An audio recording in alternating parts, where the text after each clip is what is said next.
कायमगंज के गांव पितौरा स्थित शांति कुटीर में पूर्व विधायक इजहार आलम खां की श्रद्धांजलि शोक सभा का आयोजन हुआ, जिसमें सभी दलीय सीमाएं टूट गईं। हिंदू मुस्लिम दोनों धर्मों के लोगों ने मरहूम इजहार आलम खां को भावभीनी श्रद्धांजलि अर्पित की। इस अवसर पर समाजवादी कार्यकर्ताओं द्वारा मारिया आलम खां को समाजवादी पार्टी की पगड़ी पहनाकर सम्मानित किया गया और कहा कि वह चाहे तो अपने पिता की विरासत को संजो सकती है। समाजवादी पार्टी के कार्यकर्ता व पदाधिकारी हर सुख दुख में उनके साथ खड़े थे और खड़े रहेंगे। मैं भी आप लोगों के हर सुख दुख में शामिल होंगी। राजनीति सेवा का नाम है, राजनीति पद का नाम नहीं है, राजनीति चुनाव का नाम नहीं है। मैं चाहती हूँ ये चुनाव, ये पद, इनकी लालच छोड़ के राजनीति को एक बार नया रंग दिया जाए, फिर सेवा का रूप दिया जाए और मैं वो आपको करके दिखाऊंगी। ये मेरा वादा है। और मैं राष्ट्रीय अध्यक्ष जी समाजवादी के अखिलेश जी का बहुत बहुत धन्यवाद करती हूँ।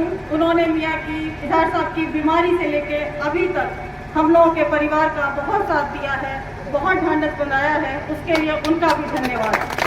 और आप लोगों से उम्मीद करती हूँ कि जो हमारे गम में शामिल है हमें उसका साथ देना है। धन्यवाद। धन्यवाद के पात्र हैं।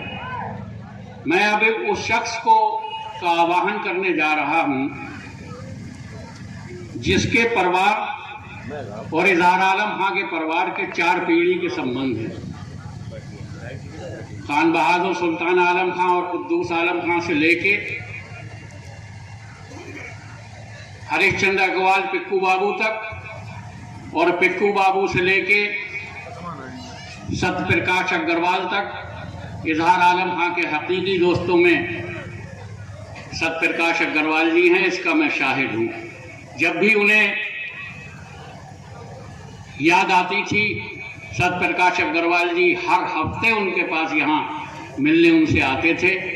मैं उनका आभारी हूं और मैं आवाहन इतने इम्पोर्टेंट समय में से हमारे लिए, हमारे दुख की घड़ी में हमारे दुख को बांटने के लिए ये समय निकाला, आपका बहुत बहुत शुक्रिया।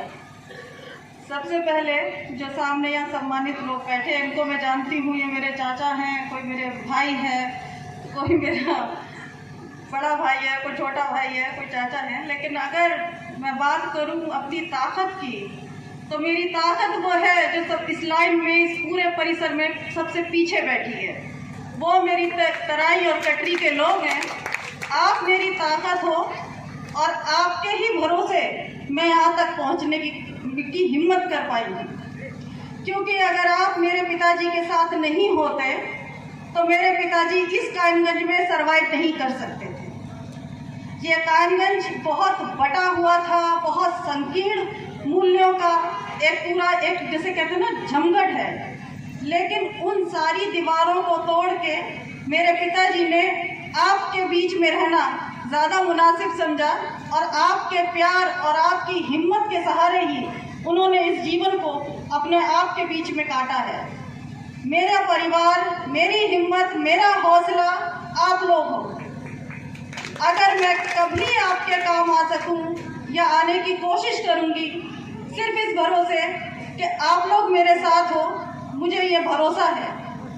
आप लोग ये मत समझिए कि राजनीति को भी अब इतना ये राजनीतिक माहौल नहीं है, लेकिन मुझे पता है जो मेरे पिताजी के मूल्य थे उनको मैंने सीखा है कि राजनीति को जो गंदी तरह से परिभाषित कर दिया गया है उस पर विराम लगाने की ज़रूरत है। लालच, पद, काट, इसकी काट, उसकी काट, इस राजनीति से उभरो। हम बिखर रहे हैं, आप देख रहे हैं। अब उस पार्टी के लोग बैठे हैं, मैं तो ज़्यादा नहीं कह सकती, वो भी मेरे चाचा हैं, लेकिन हम में बिखराव आ रहा है, हम दूरियां पैदा हो रही हैं। उन दूरियों को पाटने की ज़रूरत है। और जिस समय मेरे पिताजी का जनाजा लेके जब साधु चले थे तो मुझे उस जनाजे का हो रहा था और कहीं ना कहीं मुझे देख के उनको ये प्रसन्नता हो रही थी कि योगी जी को बहुत मेहनत करनी पड़ेगी अभी इस सभ्यता को मिटाने के लिए। और आप लोगों से यही उम्मीद है कि आप लोग मेरे साथ रहेंगे, आप मेरे साथ हो और मैं आपके साथ रहूंगी। आपका जो भी काम हो, मैं ये नहीं कह रही हूँ कि मैं चुनाव लड़ जाऊंगी, मैं आपके अभी कोई पद ले आऊंगी, नहीं करनी लालच की राजनीति, सेवा की राजनीति करनी है, आपके काम आ सकूं, मेरे लिए बस यही काफ़ी है। नमस्ते।